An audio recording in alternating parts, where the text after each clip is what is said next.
Hello guys, in this part I want to talk about the capillary exchange. You know that the function of our capillaries is to allow the exchange of substances. These substances are respiratory gases, nutrient, waste product and hormones between the blood and the interstitial fluid of the tissues. Exchange process include three different ways. One of them is called diffusion, one of them is vesicular transport, and the other one is the bulk flow, which is the most important one. And in this part, I want to talk about these different processes. First, about the diffusion and vesicular transport. You know that diffusion means movement of substance from the place where the concentration is higher to the place where the concentration is lower. If you look at this picture, you can understand the meaning of diffusion. Look at here. This is the, let me bring my pointer. This is inside the capillary. In the capillary, the amount of oxygen is more than the amount of oxygen in the interstitial fluid. In the capillary, the amount of hormones and the amount of nutrient is more than outside. So diffusion takes place from inside the blood vessel to the interstitial fluid. But in our interstitial fluid around the tissues, we have more carbon dioxide and we have more waste product. So they move in opposite direction and they come back to the blood vessels. So this is the meaning of diffusion. The route of diffusion is dependent on the size of the particle. When we have a small solutes like oxygen, like carbon dioxide, they can easily pass through the endothelial cells, or they can use some intercellular cleft which we have between the cells. But when we have large particles, they need fenestration. They need gaps which we have in fenestrated or in our fenestrated capillaries or in our sinusoids.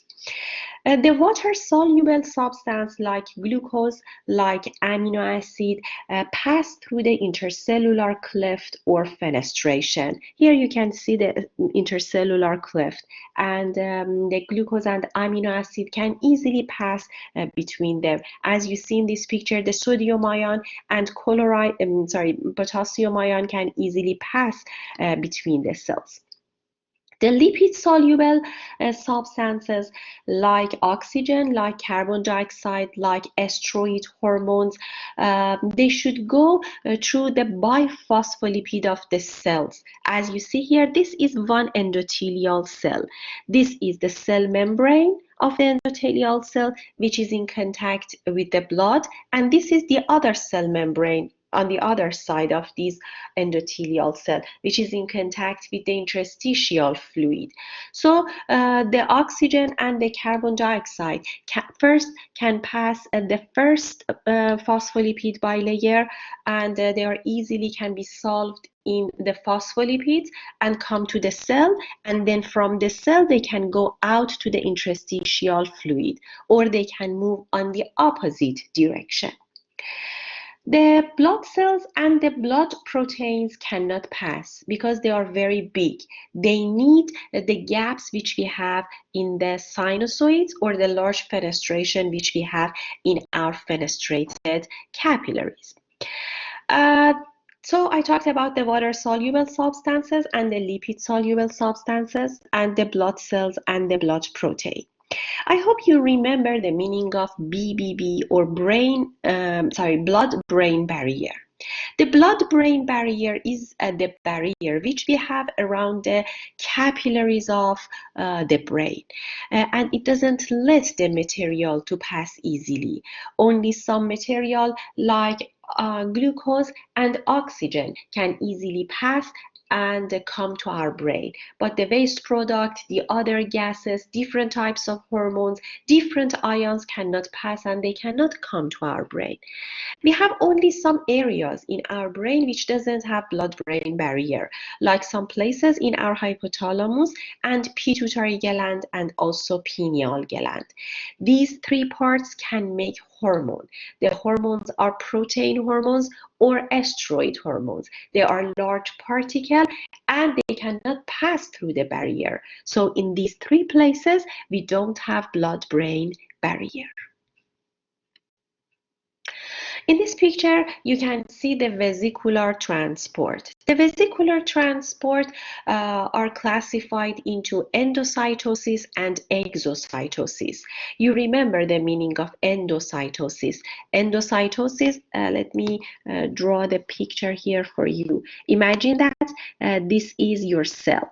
The meaning of endocytosis is when the material wants to go inside the cell. And the meaning of exocytosis is when the material likes to go out of the cell. So here you can see endocytosis and here you can see exocytosis. For endocytosis, as you see in this picture, first the material should come inside the cell by making the vesicle, and then they should go out of the cell. So first they come inside, we call it endocytosis, and then they go outside, which we call it exocytosis. So the transcytosis means movement through the cell. And they should make some vesicles when they want to pass across the cells. They secrete substances from the other side by exocytosis. This process used in both directions, from the blood vessel to the interstitial fluid and from the interstitial fluid to the blood vessel. Certain hormones and some fatty acids transport by this method. If you forget the process of endocytosis and exocytosis, you need to go over them. If I want to draw the picture of endocytosis, if this is your cell, first the material, the particle which wants to come to your cell, make one invagination, as you see here on the cell membrane. Then this invagination pinch off from the cell membrane, as you see here, and now our material is inside. This is endocytosis. And when we have exocytosis, the process is opposite. Here you can see one particle which is in the vesicle. It comes near the cell membrane, and then one pore in this part become open and the material go outside. This is the exocytosis. But besides endocytosis and exocytosis, we have the more important process, which we call it bulk flow. The bulk flow refers to the movement of large amount of fluid and their dissolved substances in one direction down a pressure gradient. When we use pressure gradient to move particles, we call it bulk flow. And we have different pressures here. One of our pressure is called hydrostatic pressure, and the other pressure is called colloid pressure. For the bulk flow, we have two major processes. One of these processes is called filtration. Filtration means when the material, when the fluid move out of the blood, the fluid and small solutes flow easily through the capillary opening and go outside. We call it filtration. Large particle cannot pass, and filtration take place in the arterial end of capillary. I will show you this piece in the pictures. And the other process which is very important is called reabsorption, when the fluid moves back into the blood and it occurs at the venous end of our capillary. So the bulk flow is the movement of particles due to their pressure gradient, and we have two processes for them: filtration in the arterial side and reabsorption in the venous side. First, I want to talk about the hydrostatic pressure. What is the meaning of hydrostatic pressure? Hydrostatic pressure is the physical force exerted by a fluid on a structure. When we have, for example, blood hydrostatic pressure, it means that the force which is exerted per unit of area by the blood to pass it through the blood vessel wall. So look at here. If this is your blood vessel, from the blood you have a pressure to the wall of blood vessel. This pressure is like this. We call it blood hydrostatic pressure. So the blood hydrostatic pressure, force exerted per unit of area by blood on the wall of blood vessel, and it helps material to come out of the blood vessel, which we call it filtration. The other pressure is called interstitial fluid hydrostatic pressure.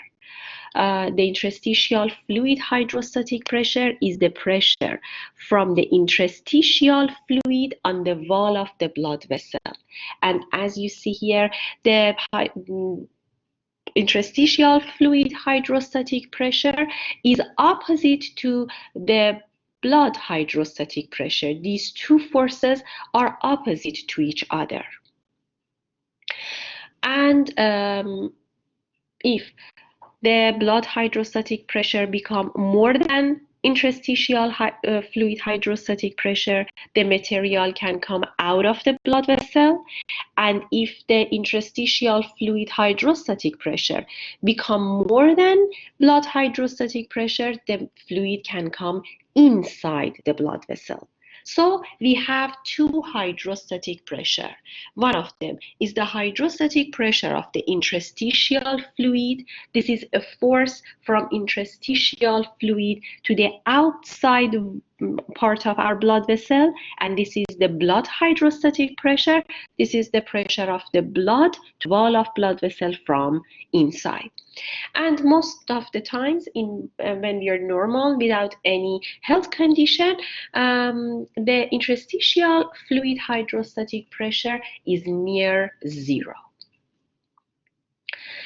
The other pressure which we have here in the capillaries is called colloid osmotic pressure. The colloid osmotic pressure is the pressure which can pull the water into the area by osmosis due to a higher concentration of solute.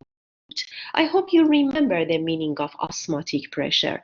Osmotic pressure is the movement of water from the place where water is more to the place where water is less. It means that it can move water from the place where the concentration of solutes is less to the place where the concentration of solutes is more. We have two colloid pressure in our blood vessels. One of them is called blood colloid osmotic pressure, and the other one is interstitial fluid colloid osmotic pressure. This colloid osmotic pressure is due to the presence of proteins which we have in our blood and in our interstitial tissue. I hope you remember the albumin. The albumin is a protein which we have it in our blood, and in the first session I talked about albumin for you. Albumin is a major protein of our blood and it can make oncotic pressure. But what is the meaning of oncotic pressure? Imagine that this is your blood vessel. And in the blood vessel, in the blood, you have a protein, and this is your albumin. The albumin likes to keep water around itself. It likes to have a coat of water around itself. So it pulls water from outside to inside. It can pull water from outside to inside. Have you ever plant basil seeds? Have you ever put chia seed in water? They are very similar to albumin. They like to reabsorb water. And when they reabsorb water, you can see a gel material around the seed. This is due to their osmotic or oncotic pressure. So the albumin, which we have in our blood, can draw fluid into the blood vessel. At a function of colloid osmotic pressure, as you see in this picture, is reabsorption. They like to bring material back to the blood cells. Do you remember the hydrostatic pressure of the blood is opposite and it helps the material go out? So the hydrostatic pressure of the blood and the oncotic pressure of the blood are opposite to each other. The clinicians use the term oncotic pressure instead of osmotic pressure, and oncosis means swelling when we have water and pooling water in one part of our body. And on the other side, we have interstitial fluid colloid osmotic pressure, the pressure of the proteins. This is the protein in interstitial fluid, and this protein like to reabsorb water. So you can see that this pressure is completely different in different direction than the blood colloid osmotic pressure. Now, you know what is the meaning of osmotic pressure and what is the meaning of oncotic pressure. Now, I want to talk about what happens in our blood vessels. Before I talk about this slide, I want to show you this picture. In this picture, you can see first the arteriole in this part, and in this part you have venule. And do you remember between arteriole and venule we have capillary?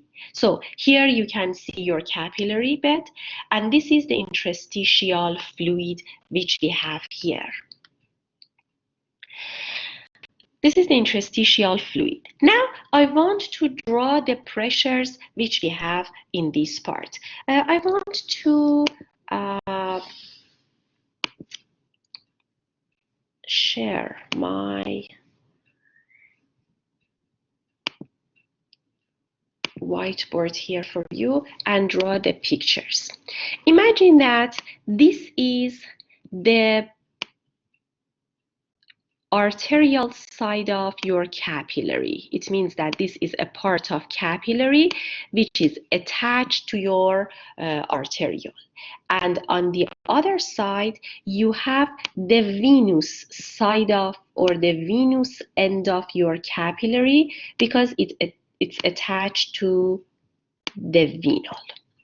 First, I want to talk about the first part, or the arterial side. In the arterial side, the first pressure which you have is the blood hydrostatic pressure. This is your blood hydrostatic pressure, and the amount of your blood hydrostatic pressure is 35 millimeter of mercury. So the blood hydrostatic pressure is in this direction. The other pressure which you have here is called interstitial fluid hydrostatic pressure. So in this part, you have your interstitial fluid hydrostatic pressure, and this pressure is near zero millimeter of mercury.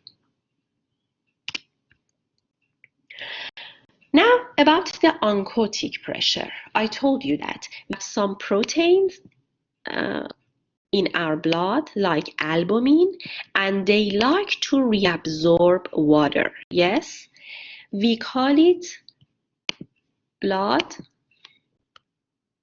colloid osmotic pressure, and this pressure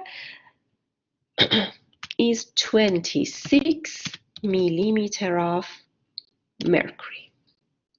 And beside this pressure, we have some proteins in our interstitial fluid which likes to draw water. Yes, we call this pressure interstitial fluid osmotic pressure, and it's equal to 5 millimeter of mercury.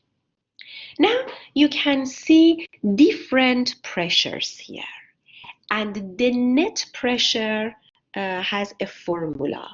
The net pressure is the net hydrostatic pressure minus the net colloid osmotic pressure.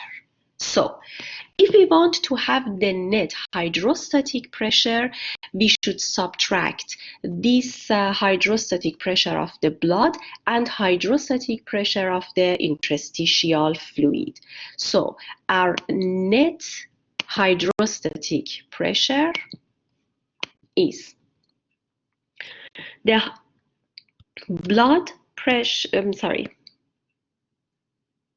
the blood hydrostatic pressure minus the interstitial fluid hydrostatic pressure.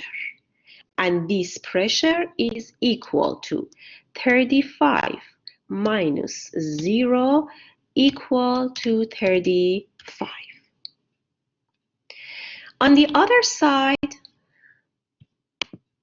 we have two oncotic pressure, and our net colloid oncotic or colloid osmotic pressure is the difference between these two pressures. So we have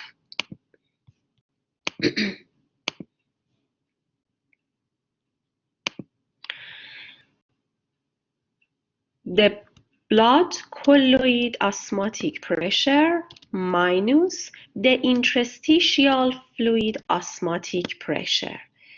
And here, the blood osmotic pressure is 26 minus 5, and it's equal to 21. And the net filtration is the difference between the net hydrostatic pressure and the net colloid osmotic pressure. So, in the arterial side of our capillary, which we need to have filtration, which we need to send material, oxygen, and nutrient out, we should have the net filtration pressure. The net filtration pressure is the difference between the net hydrostatic pressure and net colloid osmotic pressure. So your net filtration is 35 minus 21, and it's equal to 14. So by the pressure of 14 millimeter of mercury, which I want to draw it here for you, 14 millimeter of mercury, the material can go out of our blood vessel, as you see here. So we use the pressures like this. And if I go back to our slides, I will talk about the venous side on our slides.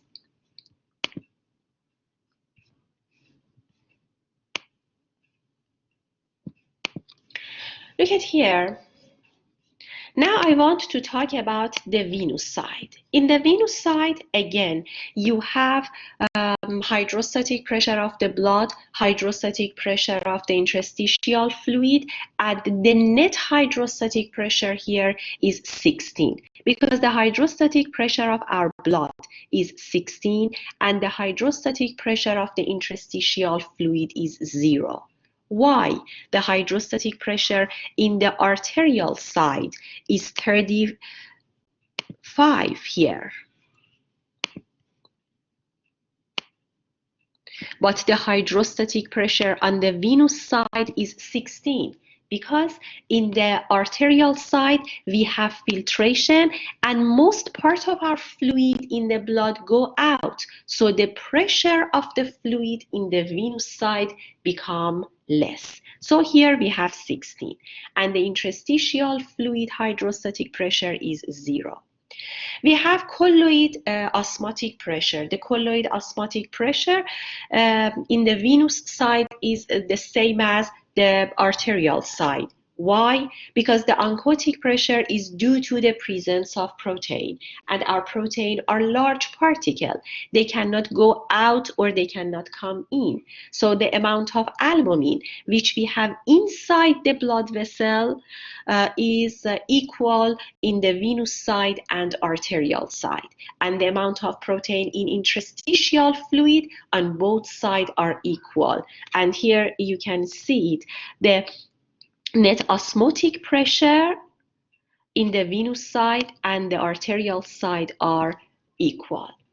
When we measure the net filtration pressure in the venous side, we see that we have -5.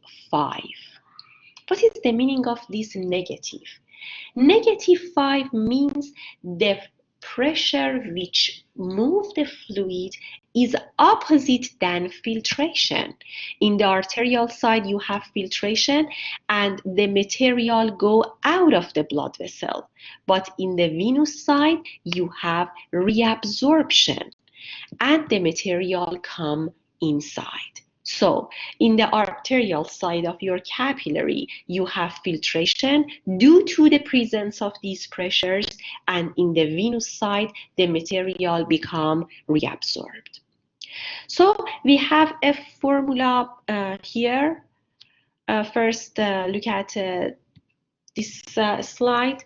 The net filtration pressure change in the length of the capillary, it's higher in the arterial side than the venous side, and at the arterial end the net filtration pressure is 14, as I talked about it for you, and at the venous side the net filtration can make reabsorption because it's minus. We have -5 here, and it shows us that the direction of the fluid are completely different. And for net filtration pressure, we have a formula here. The net filtration pressure is equal to hydrostatic pressure of the blood minus hydrostatic pressure of the interstitial fluid minus the colloid osmotic pressure of the blood minus colloid osmotic pressure of the interstitial fluid. So for net filtration, we should have our net hydrostatic pressure and net oncotic pressure, and then we can subtract them from each other to have the net filtration pressure. But when you check these numbers, when you check the net filtration and net reabsorption, although their direction are different, their amount are different too. So what is the meaning of this? It means that the amount of material which come out of the blood vessel here is more than the amount of material which go inside the blood vessel. It means that we have some fluid which remain here, which remain in interstitial fluid, and it cannot come back to our blood vessel. So imagine that if these fluids remain there and remain there, each part of our body becomes swollen and it makes a problem for us. So we have a specific structure which you can see it in green color here, and we call it lymphatic system and lymphatic capillary, which can take all of these extra fluids which remain after reabsorption and bring them back to our venous circulation. They bring all of this fluid to one vein which merge to superior vena cava, and it goes back to our blood and mix with our blood. So only the reabsorption can pick up about 80%, 80 to 85% of the fluid which become filtered, and 15% remain there, and they should reabsorb by lymphatic capillary. I will talk about lymphatic capillary in next chapter for you more. In this part, you need to answer these questions. What mechanism drives the movement of oxygen across the capillary wall?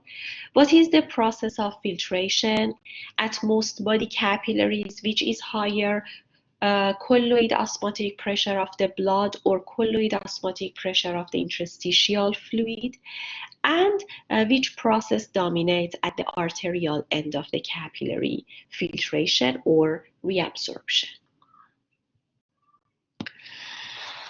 The next part is the local blood flow. You know that we don't have enough blood in all parts of our body to fill the capillaries at the same time, and the blood must be directed to the organs and to the tissues which are in needed, and the blood should take away from the areas which are not in need. So the local blood flow in different parts of our body are different and varies. The local blood flow depends on different factors: degree of tissue vascularity, myogenic response, the local regulatory factors which can alter the blood flow, and the total blood flow. And now I want to talk about each of these factors. The first one is the degree of vascularization. Vascularization means the amount of blood vessel which we have in each tissue. The amount of blood vessels is very different in different tissues. The organs that are very active metabolically, like brain, like skeletal muscle, heart, and liver, have more blood vessels. And the tissues which are not metabolically active have little vascularity, or they are avascular. They don't have any blood vessel.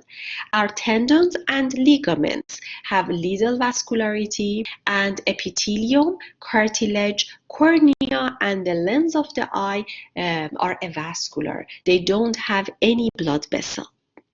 The amount of vascularization in a given tissue may change over the time. Sometimes we have angiogenesis. Angiogenesis means formation of new blood vessels, and it occurs over weeks or months to increase the blood flow and the perfusion in different parts of our body. This process helps provide adequate perfusion through long-term anatomic changes which occur in our tissues. Angiogenesis can take place in the skeletal muscle in response to aerobic training. In adipose tissue, angiogenesis can take place when we gain weight. When we gain weight in the form of adipose tissue or fat droplet. And angiogenesis can take place when we have blockage of the coronary arteries. When one coronary artery becomes blocked, the other part make the more blood vessels so they can work as alternative routes to deliver blood to the heart wall. So angiogenesis is the formation of new blood vessels, and it happens in our body normally most of the times.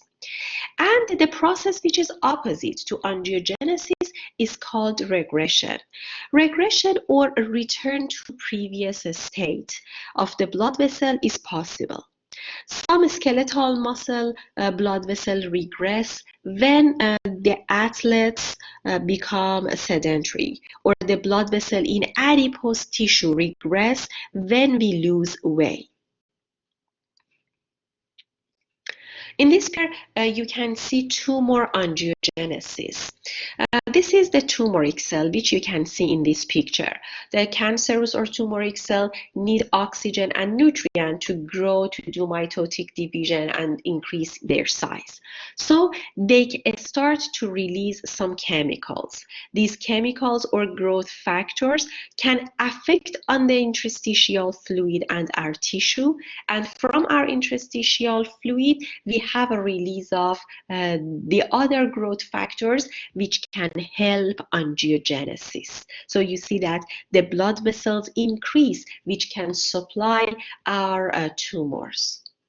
And one way which we can decrease the size of tumors is blockage of these blood vessels. When we block these blood vessels, we can limit the amount of oxygen and nutrient which come to our cancerous cells, so they start to become smaller and smaller when they starve.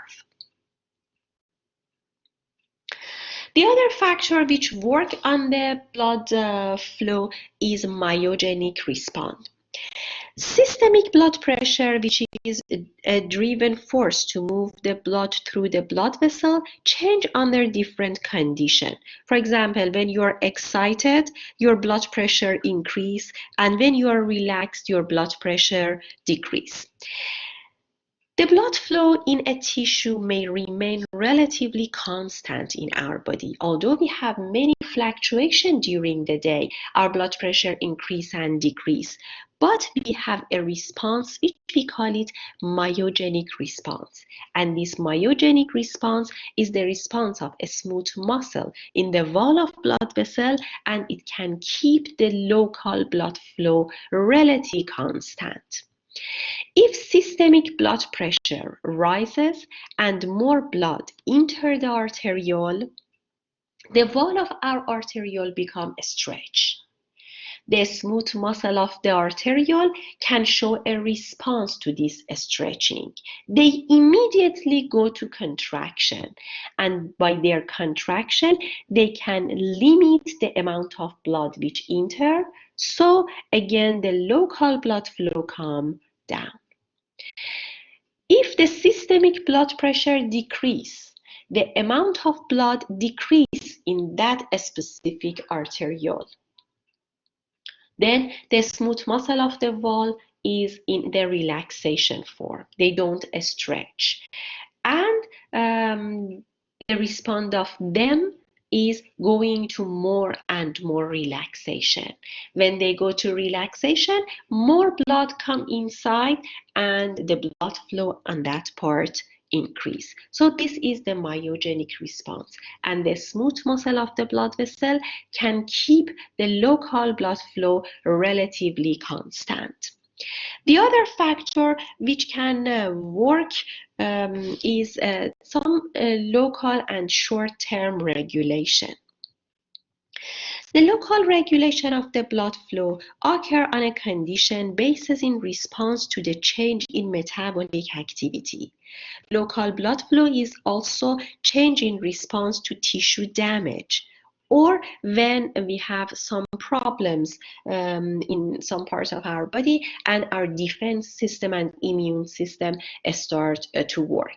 So one of them, this stimulation, which is very important, is the need of our tissue. Change of the blood flow happen when the metabolic activity change or the tissue is damaged. We have some chemicals which we call them vasoactive chemicals, and they can alter the blood flow. The vasodilators can dilate the arteriole and they can relax the pericapillary sphincter and they increase the amount of blood which come to capillary bed. And on the other side, we have some vasoconstrictors which can constrict arterioles. They can cause contraction of pericapillary sphincter and they can decrease the flow of blood in the capillary bed. The other process is called autoregulation. Autoregulation is the process by which a tissue itself can regulate and control its local blood flow due to the change in metabolic demand. The initial stimulation which we have for autoregulation is inadequate perfusion when we have increased metabolism. When your metabolism increases, you need more oxygen. So when your metabolism increases, the amount of carbon dioxide, lactic acid, hydrogen ion, and potassium ion, all of them increase. And these factors can work on the blood vessels and can work on the capillary and increase the perfusion and increase the blood flow. So more oxygen and more nutrient can come that part. And it's controlled by negative feedback. As perfusion increase, the blood vessel go to constriction and again the blood flow on that part come down. So this is the meaning of autoregulation.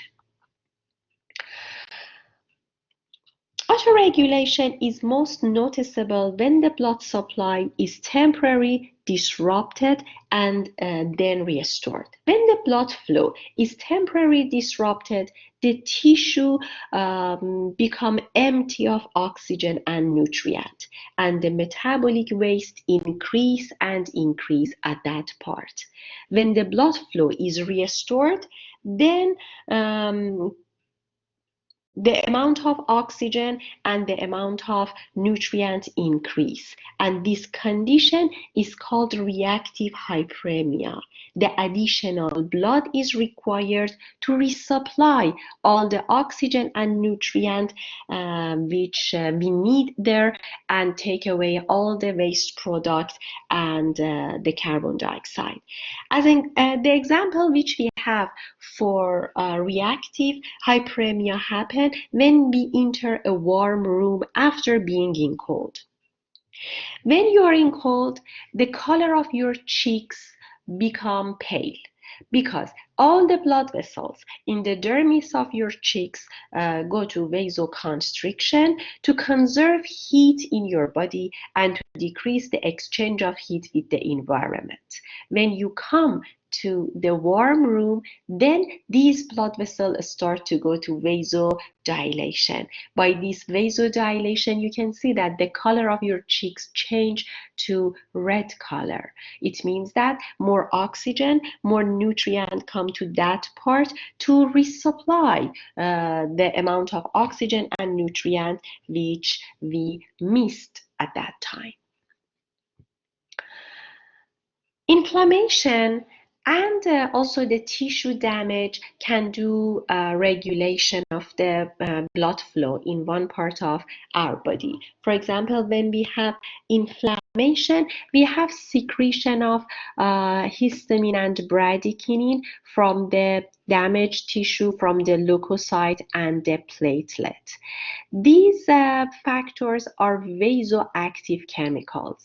They can do vasodilation and they are released in the response of trauma, allergy, infection, and exercise. They also stimulate secretion of nitric oxide from the endothelial cell, which can make vasodilation. And the tissue damage can also make vasoconstriction in some other status. For example, when we have problem, when we have gap in the arteries, when we have a broken arteries, then the prostaglandin and thromboxane start to secrete, and they can do vasoconstriction first. And by this vasoconstriction, they can prevent blood loss through the damaged vessel. And the total blood flow. The total blood flow is the amount of blood which is transported through the vasculature per unit of time. And it's equal to our cardiac output. It's about 5.25 liter per each minute at rest. But when we do exercise, then this blood flow increase because we need more blood for our tissues. How this blood flow increase? At this time, first our heart rate should increase, and then our blood pressure increase. So you see that the total blood flow is the companion of both parts of our cardiovascular system, our heart and our blood vessels, and also the blood which is transported to different organs. Now you can answer this question. Do high level of carbon dioxide and lactic acid stimulate vasoconstriction or vasodilation? Does histamine trigger vasoconstriction or vasodilation? What is the myogenic response to the rise in systemic blood pressure? What is the meaning of angiogenesis? What response can occur when blood pressure in the carotid arteries falls when someone stands up rapidly? How does aldosterone prevent a fall in blood pressure? What effect does arterial natriuretic peptide have on our blood pressure? I will talk about this question later for you. And what is the vasomotor center? Again, I will talk about it later for you. So you need to answer these questions at this time. Let me know if you have any problem and any more explanation. Enjoy your day.